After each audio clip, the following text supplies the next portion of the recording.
Welcome to another episode with your host, That CBD Girl. As a courtesy reminder, the statements made in the podcast are not intended to treat, diagnose, or cure any illness and are not evaluated by the FDA. So we've been seeing a lot of CBD everywhere, gas stations, stores. Are they safe products? Today, we will be discussing the purpose of CBD stores with the CBD Shoppe owner, Ted, and his manager, Justin, and what to watch out for when you're shopping for CBD products elsewhere. This podcast is brought to you by Quartz Trading Co. CBD products, where you can find natural remedies for common problems.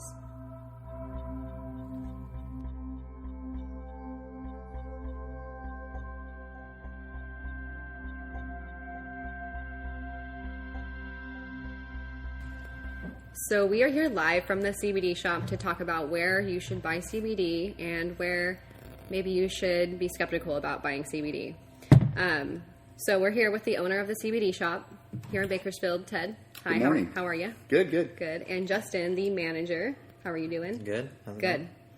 So Ted, do you want to tell us a little background about the CBD Shoppe, when the idea began and when you started to implement it and why? We've had a couple retail stores in the Bakersfield area going on about 8 years. About 4 years ago, I started having customers asking about CBD products. And at that time, there was not quite the assortment that's available now. There was, typically gummy bears and maybe some CBD, vape juice for their e-cigarettes. And so, per customer request, I brought in a couple items and customers started kind of picking up, and they were using it for sleep and anxiety. Started hearing some good feedback. It was at that point my father actually had some problems with a couple back surgeries. I had him try some of the products that actually worked very well for him. And so I started believing more and more. And a couple of years ago, go forward about a year, I made a big jump where I started realizing, talked to a wholesaler down south, and he was telling me that CBD was going to be the next, big thing that was, being held down by big pharma, all these stories that you always hear. And he basically said that 2019 would be the year of CBD. We were talking about advertising for CBD products that I had seen. And so I did a ton of research and invested in about 10 different companies that carried what I saw quality third-party tested CBD products. And we took one of our stores and cut it in half and literally opened up the CBD Shoppe, in one of our, vape stores. And it took off literally overnight. Within probably 2 to 3 weeks, the amount of people that were coming in, coming back, you couldn't really find CBD other than in a dispensary at that time. And there's a lot of customers out there that don't want to go to a dispensary, whether they be a professional or law enforcement, someone, maybe a politician that can't be seen in a dispensary, or people that just didn't want to get, a card. Mm-hmm. And so it just continued to grow, and it's grown to its place now where, we have 3 locations and, just helping out a lot of people. Yeah, that's awesome. And I know for me, being a local, it's been a blessing to have a welcoming location to go to. And, with a great staff, you don't feel like you're making a drug deal, or you're not worried about walking into a spot like this. So thank you for creating this space for people so that they can come and buy trustworthy CBD products. I think it really has helped Bakersfield evolve as... Justin, I can tell you, it's probably one of the most rewarding things myself personally that I've ever done, just helping customers, and just the stories and the testimonies that we receive almost on a daily basis are just extremely motivating. Yes, thank you. Thank you for sharing that. And not only that, it's a great place for local companies like yourself too to have a spot like that where they can get more in the public eye. And Bakersfield being the community that it is, everybody likes supporting local companies and things like that. So when we have the space like this to provide that for them, and how many local companies that we offer here, mm-hmm. I think that's great for the community in general, just to stay local and help local business, which we are, and local companies. Yes, it's huge. And Justin, when did you first learn about CBD, and why did you decide to start working in the industry? I knew Ted. I met him from my brother, and I just needed something to do. I was retired from the Navy, and I didn't want to sit around the house, so thankfully Ted just gave me, originally a part-time job, just hanging out at his shop, doing little things here and there. And I kind of came in right around the time, like you mentioned, where CBD was kind of starting to bubble up in the public eye, and things were starting to really kind of take off. So the more customers started asking about it, the more research we did, and the more positive results we were seeing, the bigger it grew. So I was fortunate enough to grow with the company and grow with the CBD as it is right now in the market. and learning about it as it grew. So that's kind of where I feel fortunate as far as my knowledge, growing with the company and CBD in general. That's awesome. Great. And Ted, I know we don't have a lot of time with you. You're a busy man. Real quick, do you want to just share your favorite CBD product or type of CBD product, whether it's a topical or a tincture? I think my favorite CBD product would have to be a tincture. And the reason I like tinctures is that, some of our tinctures you can use both, sublingually as well as topically. So if I had to grab one product that I'm going to put into my suitcase going on a trip, it's going to be a tincture because you can use it, like I said, you can use it topically, or you can use it, sublingually. When I listen to Justin, when we have customers come in that have unique challenges we always take those as a personal challenge to find out, hey, is CBD right for this? Are you a candidate for CBD using this? And I just got a call yesterday from a customer that kind of spurned some investigating and some more research. Justin and I are both like that. We'll go into these rabbit holes looking into CBD. And a customer is wanting to treat their daughter with CBD oil drops. And so we went down and started doing a ton of, research and, looking into that. And I remember as a kid, my parents used to put like warm oil down my ears, things like that. And there's a ton of stuff out there like that. Weird. And so, the one thing I see as a benefit too is that customers coming to our shops is the fact that, people have told me, are you worried when Costco or Walmart start selling CBD? I'm like, what? I think that's going to be great for the whole industry, bringing it out and putting it in front of people. However, if you go into a Costco or a Walmart, you're not going to be able to spend 15 minutes and talking to Justin or myself. Exactly. And they're not going to take your needs as a personal challenge, or you're not going to be able to reach out and call a local vendor, that's going to possibly make you a custom blend of CBD or something special that you need that's going to, address your needs. Right. So. And the last question I had for you, Ted, and Justin, also you, what resources do you guys use to keep up to date on the CBD knowledge, and how do you make sure that you're like educated on CBD? We use an entire network of our vendors and the resources that they use. Every vendor product that we have in our shop, we require that they have third-party testing results for their products, and not only just have testing results, but that they're current testing results. Every quarter we'll go through and we'll require the testing results to make sure that they're fresh, because I believe that any vendor can come out and test one batch of products, and then that doesn't mean that all of your products are tested. So we're kind of keeping our vendors on their toes. We keep up in the news with our vendors. A lot of our vendors are very in tune with things that are in the the manufacturing world. They have to be that much more diligent in following these rules and regulations, and so therefore we're great. We have a bunch of great partners out there that share information, and we kind of just network with them as well. Awesome. And do you have any websites or resources that you would recommend to listeners? Do you use anything specifically? I just use anything that's out there. I'll look at basically quick Google search, and then I'll look at the top news sites that are on there. I'll look and see if anything where they conflict and where they are the same, like where it's a trend basically, as far as like, okay, this is what they're saying about CBD here, and then I'll basically check my sources.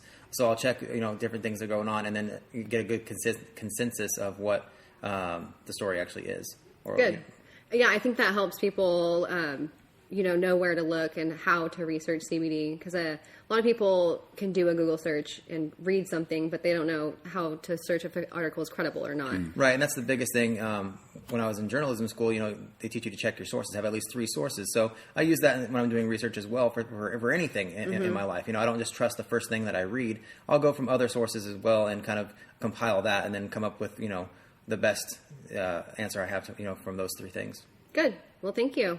I think that you guys have made it clear that you guys have knowledge and you guys have a knowledgeable staff here and can actually sit here and take care of each customer that comes in based on their specific conditions or inquiries. Mm-hmm. So that's great.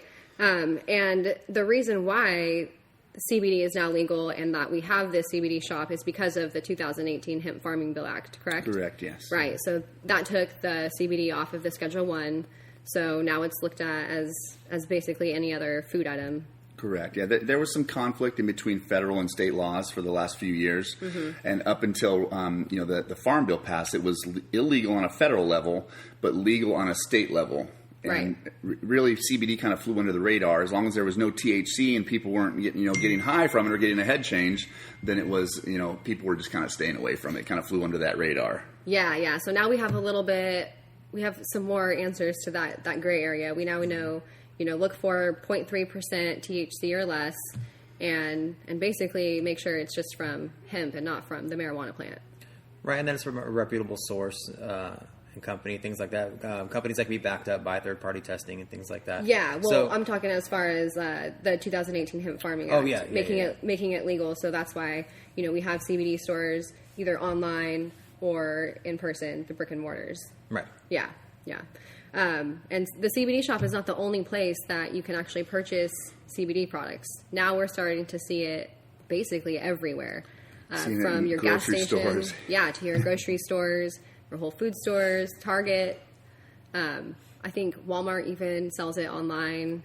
Some other spots. The 99-cent store. I don't know if you've heard of that. No. Yeah. I would be a little leery of that. Yeah.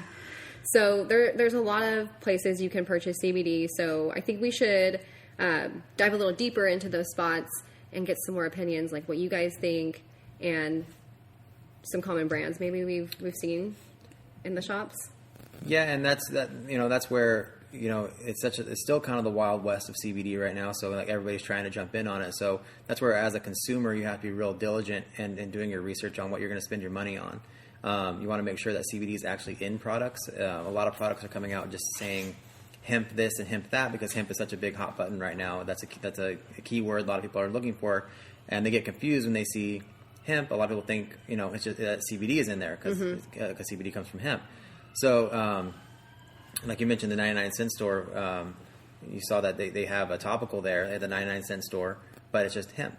Well, that's going to mislead a lot of people thinking that it's CBD at a 99-cent store. And would you say you get a lot of customers come in here saying, hey, I found CBD at the gas station or CBD here. What's so different about the CBD you guys are carrying? Exactly. Yeah, we get that a lot, and I welcome that because I'm glad they actually came into our shop because of that. Because what my fear is that they'll try it from the 99-cent store. There's no CBD in it, but they think there is, and then they just quit because they feel they didn't get any relief from it, so they think that CBD doesn't work for them, and things like that. So I actually welcome them coming in here and saying, well, hey, I saw this at the 99-cent store, because then we can give them an education on what the actual difference is between something they get from there that says hemp on there versus something they get from here that has actual CBD, and it shows that on the ingredients and testing and things like that. Right.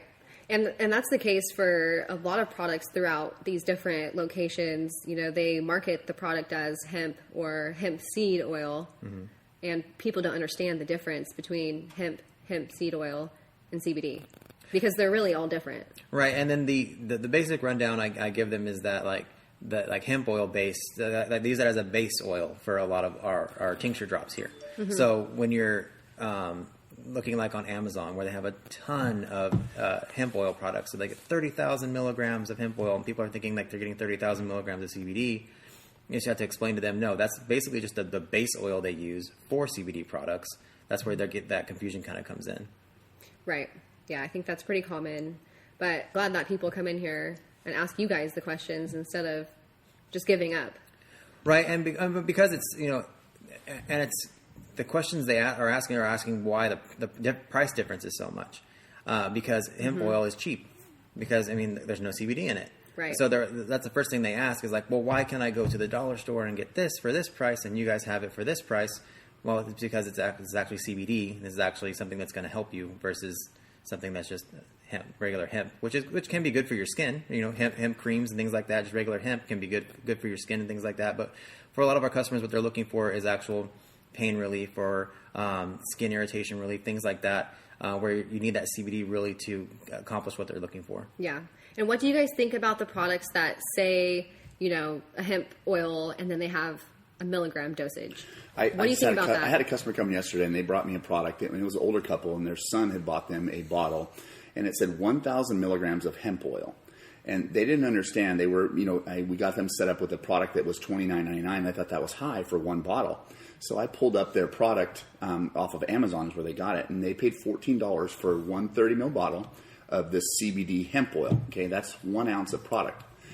And so I paid previously, about 3 months ago, I bought 1 quart of hemp oil that I don't know how many thousands or millions of milligrams that is, for $12 off of Amazon as well. So they paid more than that for a 1 ounce jar just because of the label, because whoever ordered that for them, their son, was assuming that it was 1,000 milligrams of CBD.